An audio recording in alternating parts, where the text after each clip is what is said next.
Hello everybody, in this video we shall study about the outbreak of the French Revolution। आज के इस video में हम study करेंगे कि कैसे फ्रांस के अंदर रेवोल्यूशन स्टार्ट होता है। आपने अभी तक स्टडी किया, फ्रांस की सोसाइटी 3 एस्टेट्स में डिवाइड थी, first estate, second estate and third estate. Society में भेदभाव होता था, सारे के सारे टैक्सेस ओनली थर्ड एस्टेट को पे करने होते थे।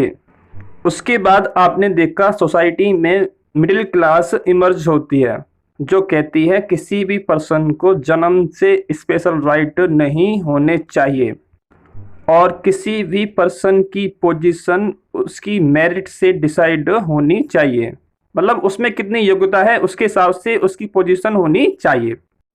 उसके बाद आपने जाना फिलोसफर्स ने लोगों के माइंड को चेंज कर दिया है, अब लोग अवेयर हो चुके हैं।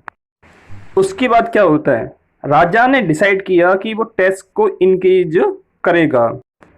क्यों करेगा? क्योंकि उसका खजाना जो है खाली हो चुका है। खजाना खाली क्यों हुआ है, इसके रीजन आप ऑलरेडी जान चुके हैं। लेकिन राजा सिर्फ अपनी मर्जी से टैक्स को इंक्रीज नहीं कर सकता है, उसके लिए उसे एक मीटिंग बुलानी होती थी जिसे कहते थे एस्टेट जनरल। उस मीटिंग में राजा अपने प्रपोजल को पास कराता था कि टैक्स को इंक्रीज किया जाएगा। अगर एस्टेट जनरल उसके प्रपोजल को पास करती थी तो ही राजा अपने टैक्स को इंक्रीज कर सकता था। लेकिन इसकी मीटिंग कब बुलानी है, इसका डिसीजन सिर्फ राजा ही करता था। लास्ट टाइम इसकी मीटिंग सिर्फ 1614 में बुलाई गई थी।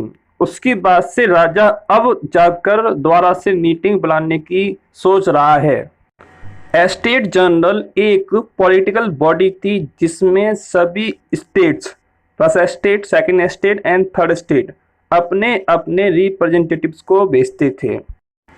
इस बार राजा ने 5 मई 1789 को एस्टेट जनरल की मीटिंग को बुलाया है। यह मीटिंग वर्साइल पैलेस के हॉल में होगी और उसकी बहुत अच्छे से डेकोरेशन की गई है। आपको याद होगा लुइस 16 डेकोरेशन पे बहुत अधिक ध्यान देता था, बहुत सारे पैसे खर्च करता था, तो इस बार भी उसने डेकोरेशन पे बहुत अधिक खर्च किया है। महल को उसने बहुत अच्छे तरीके से सजाया है। एस्टेट जनरल की मीटिंग को राजा ने क्यों बुलाया है? ताकि वो अपने प्रपोजल क्या है कि टैक्स इंक्रीज करना है, इस प्रपोजल को उसी मीटिंग में पास करवाना है। इसके लिए उसने मीटिंग को बुलाया है।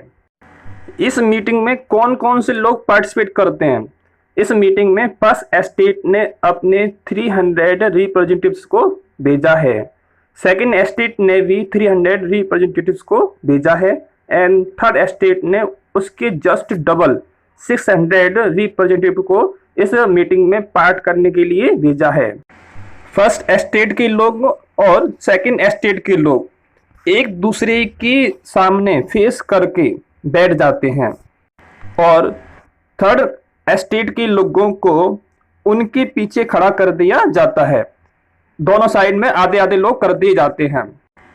थर्ड एस्टेट के लोग डबल है ना, तो क्या किया गया कि आधे थर्ड एस्टेट के लोग फर्स्ट एस्टेट के पीछे खड़े कर दिए गए और आधे लोग सेकंड एस्टेट के लोगों के पीछे खड़े कर दिए गए। थर्ड एस्टेट के लोगों को कौन रिप्रेजेंट कर रहा था? थर्ड एस्टेट को एजुकेटेड लोग और प्रॉस्पेरस का मतलब क्या हुआ, पैसे वाले लोग रिप्रेजेंट कर रहे थे। आपको याद होगा कि फ्रांस में एक मिडिल क्लास इमर्ज हुआ था जिसमें लोग पढ़े लिखे थे और कैसे थे, प्रॉस्पेरस थे, पैसे वाले थे। वो लोग थर्ड एस्टेट को रिप्रेजेंट कर रहे थे, यानी कि वो लोग इस मीटिंग में पार्टिसिपेट कर रहे थे। इस मीटिंग में पीसेंट यानी किसान और आर्टिसियन और वुमन को आने की परमिशन नहीं थी। पीसेंट इस मीटिंग में नहीं आ सकते हैं, वुमन भी नहीं आ सकती हैं और आर्टिसियन भी नहीं आ सकते हैं। तो क्या उनकी कोई परेशानी नहीं होगी? उनकी भी तो परेशानी हो सकती है, तो उनकी परेशानियों को कैसे जानेंगे? तो इसके लिए क्या किया उन लोगों ने, थर्ड एस्टेट के रिप्रेजेंटेटिव अपने साथ में लगभग 40,000 लेटर्स लेके आए थे, जो किनके थे? पीसेंट लोगों के, आर्टिसियन लोगों के और वुमेन्स के। उन लोगों की क्या क्या समस्या हैं और उन लोगों की क्या क्या डिमांड है, वो उन लेटर्स में लिखी हुई थी, जिन्हें वो लोग अपने साथ में लेके आए थे। यानी कि मीटिंग के अंदर वो लोग इन समस्याओं के बारे में भी डिस्कस करेंगे। उसके बाद क्या होता है, राजा ने, जिसका नाम था लुईस 16 ने, जनरल असेंबली के सामने न्यू टैक्स इंक्रीज करने का प्रपोजल रखा।